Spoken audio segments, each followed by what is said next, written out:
The top stories: Prime Minister Abiy holds discussions with Lord Collins of Highbury.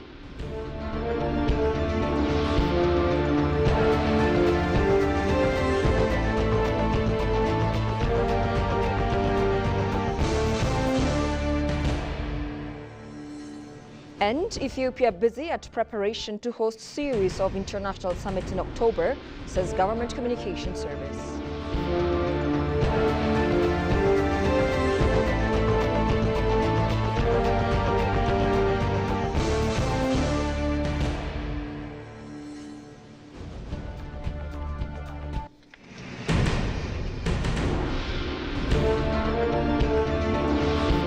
Hello and welcome to EBC World, the voice of Pan-Africanism, with the latest news highlights of the hour. I am Tabitha John. To stay with us, Prime Minister Abiy Ahmed held discussions Friday with Lord Collins of Highbury, the United Kingdom's Minister for Africa. Abiy wrote on social media, quote unquote, "I met earlier today with Lord Collins of Highbury, the Minister for Africa, for an engaging discussion on bilateral and regional matters of mutual concern. Lord Collins, on his part, extended his gratitude to Prime Minister Abiy for the warm welcome, and he indicated that his first meeting with Abiy was constructive. He mentioned the two have discussed on strengthening cooperation on shared priorities like promoting economic growth, conflict prevention, bolstering global security, and reducing humanitarian need. On Thursday, Lord Collins wrote on the same social media platform that sustainable growth and long-term stability is a shared priority for the UK and Ethiopia. Quote unquote, "I am pleased to announce £6.9 million of UK funding for the Ethiopian textiles and garment sector to support economic recovery in Tigray and across the country," he said.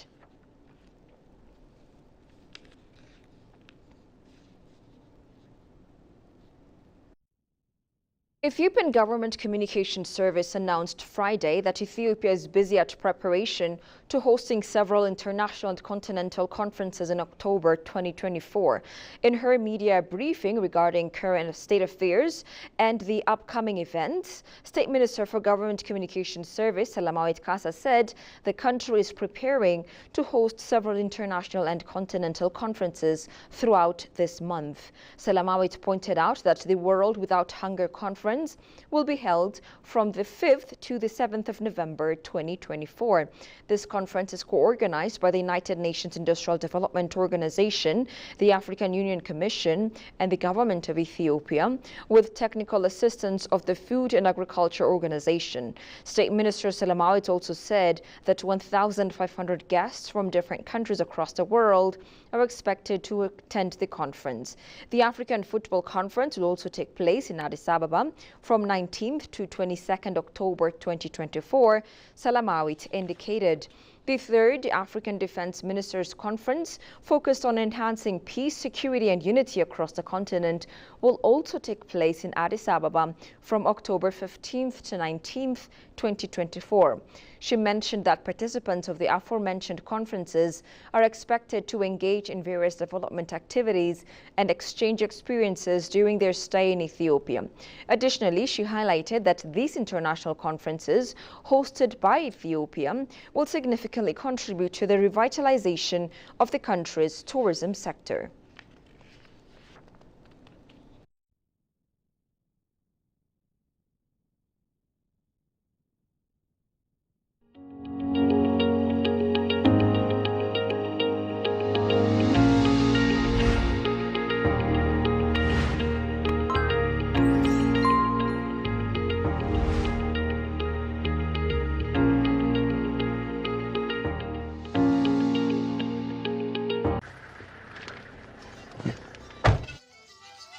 Hello dear viewers, we're traveling down south to South Omo Zone, gliding through the lush green Ari area.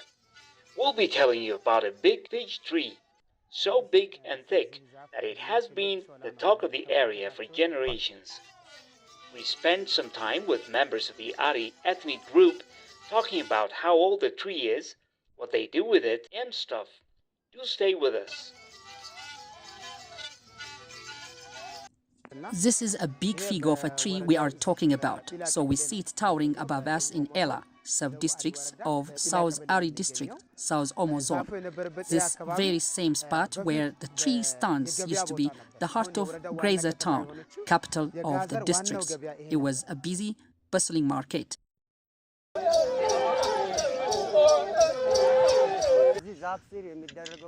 Thieves were severely penalized by elders sitting under the shade of the tree. Elders placed a curse on them for running with something that did not belong to them. People also slaughtered sheep every year and inspected its intestine.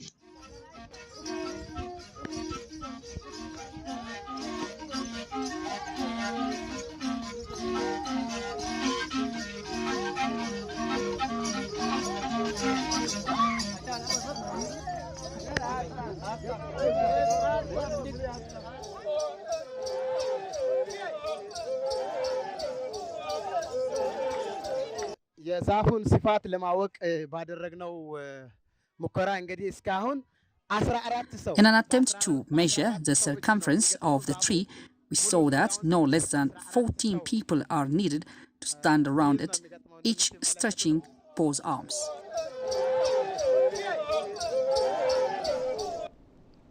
Welcome back. A conference focused on Africa's fragility challenges and ensuring benefits in international competition is being held in Addis Ababa, Ethiopia. Ethiopian Institute of Foreign Affairs, together with Al Jazeera Center for Studies, has held this conference under the theme Africa, Challenges of Fragility and Capitalizing on International Competition. Researchers and experts in African issues are presenting their researches on the causes and solutions of Africa's fragility challenges, as well as the conditions on which opportunities can be utilized in international competition. Speaking on the occasion, Jafar Bedru, Executive Director of the Institute of Foreign Affairs, said that the conference aims to address the challenges of fragility while capitalizing on international competition in Africa. Take a listen to this. Despite promising progress in human development, peace and stability in the African continent, the emerging great powers competition threatens to upend decades of development progress. International competition for Africa's resources is intensifying, resulting in a heightened struggles for its market and strategic positions. This competition not only exacerbates the continent's existing challenges, both chronic and immediate, but also presents a genuine opportunity to advance and protect Africa's interests in innovative ways, such as partnerships, mutual beneficiary agreements. Excellencies, recognizing these immense challenges we face in this era of polycrisis, this conference and dialogue and discussion will make a contribution to policy making by exploring critical questions. Manager of Research at Al Jazeera Center for Studies, Ezzeddin Abdelmullah, stressed the need for strong cooperation between Africa and the Arab world. I just wanted to reiterate the issue of institutional partnership. We in Africa and in the Arab world, we need to have strong cooperation. We need to have some kind of understanding in order to bring about implementable recommendations and to provide insights to the decision makers. So I believe having cooperation is pivotal, and moreover, this cooperation help us embark on a long journey and overcome quite a number of challenges. Why? Because we are not perfect and we cannot work in silos. So it is very important to cooperate, to work together, and through this cooperation we can improve our ideas and we can improve our networking capabilities as well, and shed the light on the most important aspects that are of interest to us in general, and experience sharing, of course.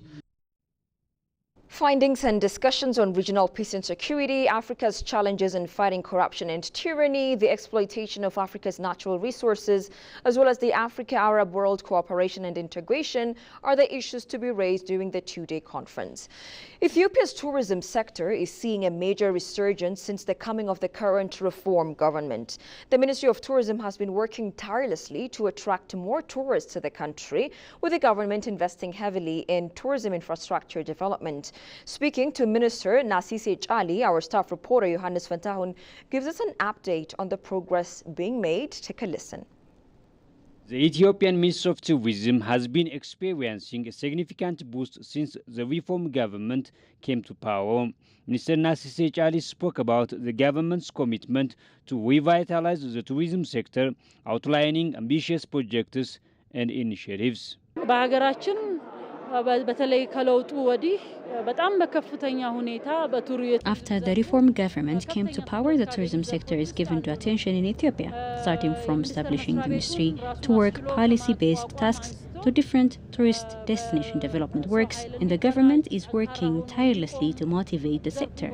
Prime Minister Abiy has initiated national projects by availing different financial mechanisms, and these projects have enabled us to have full image of Ethiopia. The project will also increase our comparative capacity and elongate tourist stay in the country. Recent developments in infrastructure, including roads, power supply and water infrastructure, are not only enhancing the visitor experience but also providing a strong foundation for private sector investment in the tourism industry, she said. በጣም ትልቁ ኮምፖነንት የነዚህ ፕሮጀክቶች የቱሪስት ኢንፍራስትራክቸር ኮምፖነንት ነው። የመንገዶች The most important component of these mega projects is the tourist infrastructure components. Roads, power, and water supply are huge potential of these projects. The components are becoming energies for the private sector. In general, the projects are becoming enabling factors for both the government and the private sector.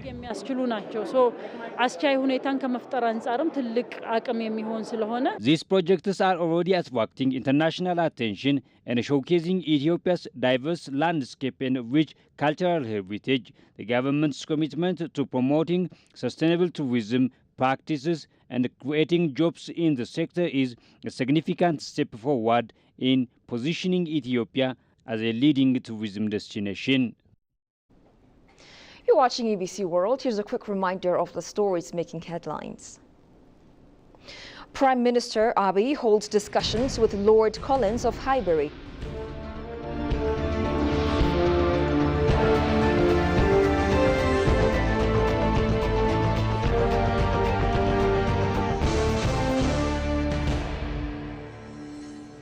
And Ethiopia busy at preparation to host series of international summits in October, says Government Communication Service.